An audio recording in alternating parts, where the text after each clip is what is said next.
Patch 2.06 came out recently and Viper has gotten some much needed treatment by Riot. I won't go over all of Viper's changes, so I'll leave a link to the patch notes below.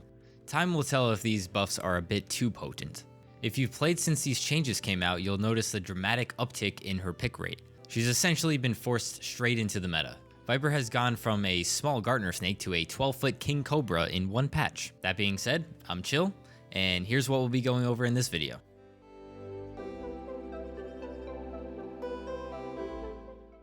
First, we'll take a look at some new toys to play with in custom games. Then we'll go over Viper's toxin buff, followed by some great snakebite lineups for post-plant situations.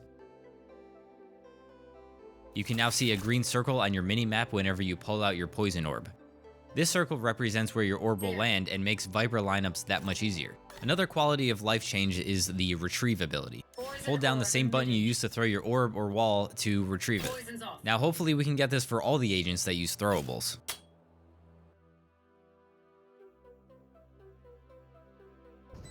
We can see the new changes in action here. Although decay over time was decreased from 15 to 10, it doesn't change how deadly the poison orb snakebite combo really is. We can see one snakebite on its own isn't enough to take you out when defusing. But when the toxin debuff is introduced, your opponent's death is guaranteed as long as both abilities are used when they start defusing. Most players won't hold the defuse in this situation, and that's when your second snakebite comes into play. Now that we have that information, we can calculate just how much damage each gun will need to deplete your health completely. I created a graphic to show how many shots with a Phantom or Vandal you'll need to take out your opponent after taking damage to Toxin, which we know now is 50. Feel free to pause and go through the numbers here, but just know that after taking 50 damage from Toxin, both the Vandal and Phantom one-shot headshot from 0 to 50 meters. We can take a borderline unbeatable strat from this information. Here is a pro tip that you should consider using on your post-plant situations. Find a lineup for your poison orb or throw it directly on the bomb after the plant. See where I'm going with this? Now you can delay the bomb 16 or more seconds depending on when you space out the snake bites. Now let's get to the main reason you're here. Post-plant mollies, or if you want to call them snakebite. One of the best strategies to adopt from the new Viper changes are to throw a poison orb on the bomb. Given the fact that Toxin deletes 50 health immediately, we can combine Snakebite and Poison Orb to delay the defuse for a long time. All you need to do is this. We start by throwing down the Poison Orb. Next, run over to your Molly lineup spot. Wherever you hear the defuse sound, activate your Poison Orb right before your Molly lands. You can do this a couple times as long as you have both Mollies. The enemy will take 50 damage along with any damage from the Molly. It takes about 45 seconds from when the bomb is planted to when it detonates. Using this Snakebite Poison Orb strat, it will delay a defuse for about 16 seconds if the Snakebites land one after another. That's a huge amount of time to delay the defuse, which forces your opponent to fight you instead of waiting out Viper's utility. Let's run through a scenario. If your opponent does not begin the defuse before the beep cadence passes 1 beep per second, which is 25 seconds after the bomb was planted, they will not be able to defuse unless they already got the bomb to half. They have to start defusing after about 38 seconds, which means as long as you delay up until this point, the round is won. Keep in mind, snakebites last 8 seconds, and in this specific lineup on B Icebox, your snakebite takes about 5 seconds to travel through the air. What does this mean? You want to launch your second snakebite about 3 seconds after your first one lands, especially if you hear your opponent attempt a defuse at the tail end of the duration of your first snakebite. Let's run through some of the best spots on each map for post-plant mollies. I'll let these clips play out. Make sure to pay attention to the zoom in because that's where you'll be lining up your snakebite. Let me know in the comments what your favorite snakebite lineup is.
That's going to be it for me. If this video helped you in any way, a like is always appreciated. If you'd like to see more guides or tip videos like this, let me know in the comments. And sub if you'd like regular Valorant videos in your feed. I'll see you in the next one. Peace.